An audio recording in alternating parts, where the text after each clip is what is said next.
राधे राधे, हरे कृष्ण। आइए जानते हैं साल 2026 में पड़ने वाली होलिका दहन और होली के शुभ मुहूर्त के बारे में।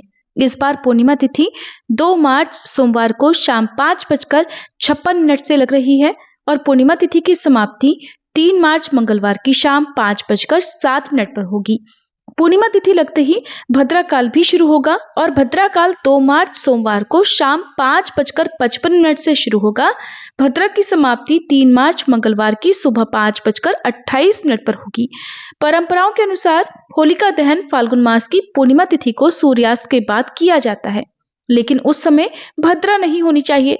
लेकिन इस बार 2 मार्च को प्रदोष काल में भद्रा होने से उस समय होलिका दहन शास्त्र सम्मत नहीं माना गया है। इसलिए प्रदोष काल व्यापिनी फाल्गुन पूर्णिमा तिथि में होलिका दहन इस बार नहीं होगा और अगर पूर्णिमा तिथि पर चंद्र ग्रहण हो तो उससे पहले रात्रि में भद्रा रहित समय में होलिका दहन किया जा सकता है और अगर अगले दिन ग्रस्तोदित चंद्र ग्रहण हो तो फिर भद्रा काल की समाप्ति के बाद रात्रि के चौथे पहर में या भद्रा के पुच्छ भाग में भी होलिका दहन कर सकते हैं।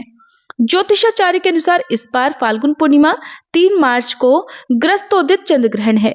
निर्णय सिंधु में कहा गया है कि पूर्णिमा को अगर ग्रहण हो तो उससे पहले की रात्रि में जिस समय भद्रा नहीं हो, अगर भद्रा ब्रह्म मुहूर्त में नहीं हो तो उस समय भी होलिका दहन किया जा सकता है। ऐसे में अलग अलग विद्वानों के अनुसार सोमवार को देर रात के बाद भी और मंगलवार को सुबह ब्रह्म मुहूर्त में सूतक लगने और भद्रा की समाप्ति के बाद भी होलिका दहन हो सकता है, लेकिन सबसे सही मुहूर्त 3 मार्च मंगलवार को शाम 6:48 से रात 8:50 तक ही रहेगा।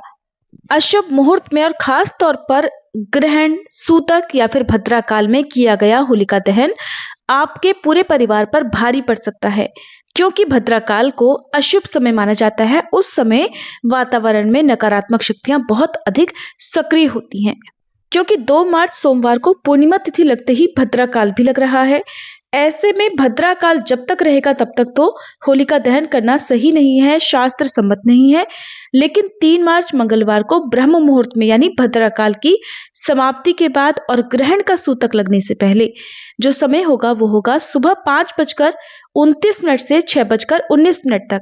इस समय में आपके क्षेत्र में यदि होलिका दहन हो रहा हो तो आप भी कर सकते हैं, नहीं तो पूर्णिमा तिथि पर सूतक और ग्रहण की समाप्ति के बाद शुद्धि करने के बाद ही होलिका का पूजन और उसके बाद होलिका का दहन करना सही रहेगा। तो हिंदू पंचांग के अनुसार इस बार 3 मार्च मंगलवार को होलिका दहन किया जाएगा और वहीं रंग वाली होली का त्योहार 4 मार्च बुधवार को मनाया जाएगा। हिंदू पंचांग के अनुसार डोल पूर्णिमा फाल्गुन पूर्णिमा को मनाई जाती है और इस बार कुछ जगह पर 2 मार्च को तो कुछ जगह पर 3 मार्च को उदया तिथि के अनुसार डोल पूर्णिमा का उत्सव मनाया जाएगा। पश्चिम बंगाल और उड़ीसा में डोल पूर्णिमा का उत्सव बहुत धूमधाम से मनाते हैं। इस दिन राधा कृष्ण को डोली में बिठाकर फूलों की होली खेली जाती है और अबीर गुलाल उड़ाकर खुशियां मनाई जाती हैं।